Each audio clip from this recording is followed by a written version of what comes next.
Kita lanjutkan apa kabar Indonesia malam kembali pemirsa. Ribuan nasabah perusahaan fintech diduga menjadi korban bisnis Ponzi berkedok syariah. Para pemberi dana atau lender ini tak dapat menarik bagi hasil dari modal yang disetor ke perusahaan. Usut punya usut, perusahaan syariah ini rupanya membuat proyek fiktif. Nilai gagal bayar pun tak main-main, menembus 1,4 triliun rupiah. Lantas, bagaimana penyelesaiannya? Mengapa banyak lender terayu dan perusahaan bebas menghimpun dana masyarakat?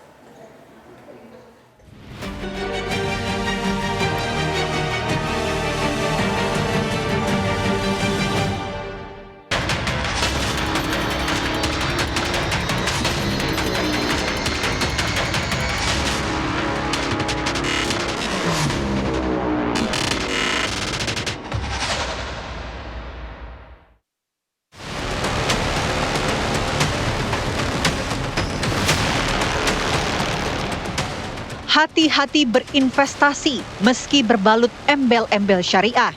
Sebab baru-baru ini bisnis syariah sedang terguncang dengan skandal yang melilit PT Dana Syariah Indonesia atau DSI. Tidak tanggung-tanggung, 4.000 lebih penyetor dana menjadi korban. Nilai gagal bayar tembus 1,4 triliun rupiah. Seperti apa duduk perkaranya? Mengapa para lender atau pemberi dana ini tergiur rayuan DSI? Menurut pandangan kami, investasi ini menarik, Pak. Karena membiayai developer yang sudah ada pembelinya, Pak. Dan ada jaminannya 150% dari borrower. Jadi kami menempatkan dana, lantas DSI mencari borrowernya, dan kami mendapat imbal hasilnya. Jadi imbal hasil itu dibagi dua, Pak. Kepada lender itu ekuivalen 18% per tahun dan 5%-nya untuk DSI sebagai wakalah dari kita, wakil kita untuk menjembatani dia dengan para borrower. Polri, OJK, dan PPATK mengendus ada yang tak beres dari skema bisnis Dana Syariah Indonesia. Bareskrim menerima 4 laporan dari 99 lender. Terindikasi selama 2021 sampai 2025 terdapat 1.500 pemberi pinjaman yang menjadi korban.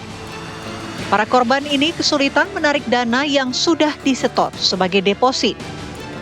Hasil penyelidikan, ada 2 kemungkinan, indikasi gagal bayar dan dana disalurkan ke proyek fiktif. Yang diperuntukkan untuk pembiayaan proyek properti, atau setidaknya kami bisa mengidentifikasi ada 3 jenis pendanaan yang disediakan kanalnya oleh PT DSI dan diduga digunakan untuk mendanai proyek fiktif. Ada beberapa indikasi fraud yang ditemukan atau berhasil diidentifikasi oleh tim penyidik di sini. Dana lender yang dihimpun melalui rekening escrow diduga dialihkan ke beberapa perusahaan terafiliasi dari PT DSI ini. Dan kami juga menemukan fakta bahwa ada proyek-proyek fiktif yang diciptakan dengan menggunakan borrower yang sudah terlist oleh PT DSI, dan borrower ini sendiri tidak mengetahui ketika namanya digunakan kembali dengan memasukkan kembali proyek-proyek fiktif ciptaan dari PT DSI. PPATK juga menemukan fakta mengejutkan. Profil PT DSI berbasis syariah, tapi praktiknya jauh menyimpang dari ajaran agama. DSI ternyata memakai skema Ponzi berkedok syariah. Selama beroperasi, DSI sudah menghimpun dana masyarakat 7,5 triliun rupiah. Berdasarkan data transaksi keuangan bahwa PT DSI selama periode tahun 2021 sampai 2025 berhasil menghimpun dana masyarakat sejumlah 7,478 triliun rupiah. Dari dana tersebut, total yang telah dikembalikan kepada masyarakat berupa imbal hasil itu sebesar 6,2 triliun rupiah. Nah, kalau dari skemanya yang kami cermati, ini adalah skema Ponzi berkedok syariah.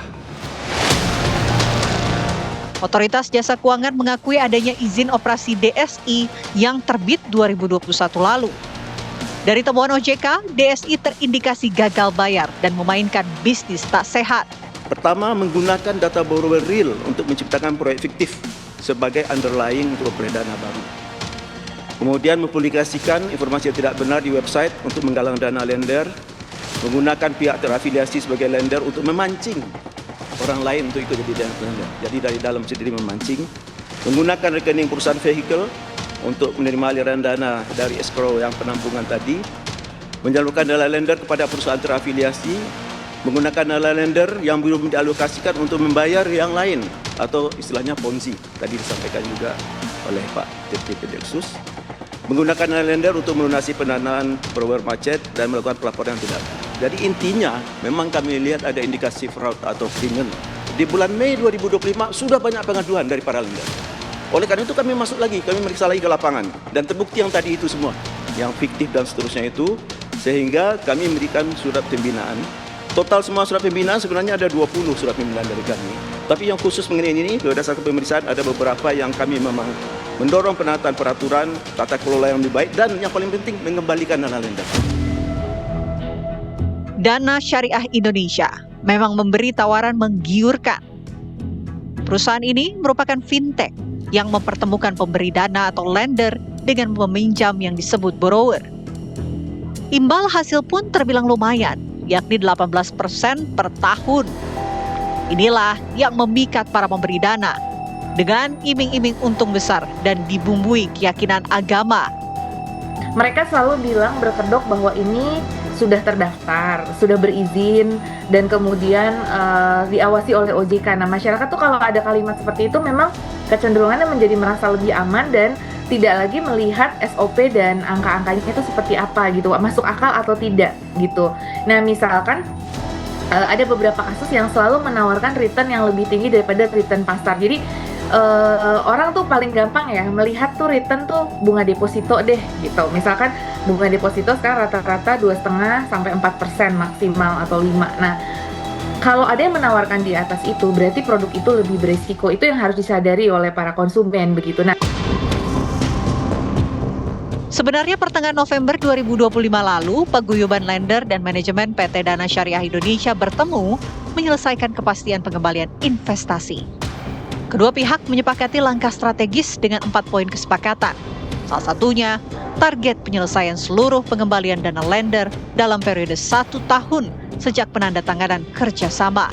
Penyebab gagal bayar ini kompleks ya, beberapa hal ya. Di antaranya yang sering saya sampaikan, memang ada kondisi ekonomi di 2024 sampai 2025 yang menyebabkan borrower ini bisnisnya terganggu sehingga likuiditasnya pun juga terganggu. Itu salah satu sebabnya.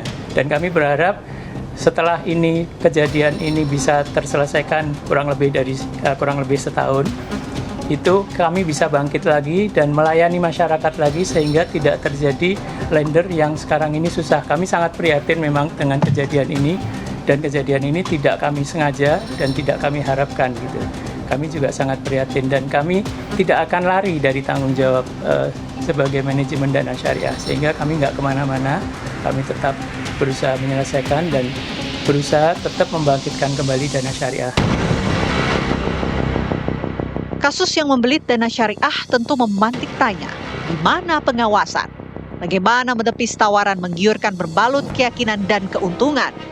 mereka itu kan berhasil menyimpun dana itu sampai 7,4 triliun. Itu kan bukan angka yang kecil.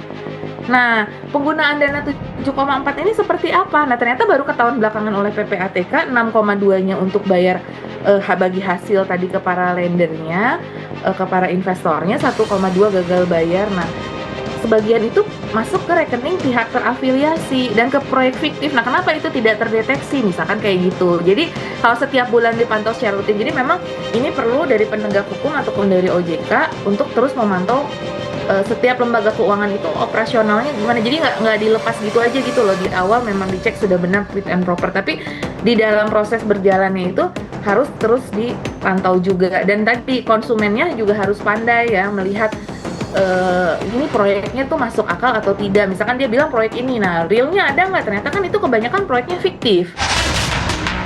Pemerintah dan otoritas keuangan pastinya tak boleh tinggal diam. Karena di kasus DSI ini ada triliunan uang rakyat yang raib tanpa kejelasan.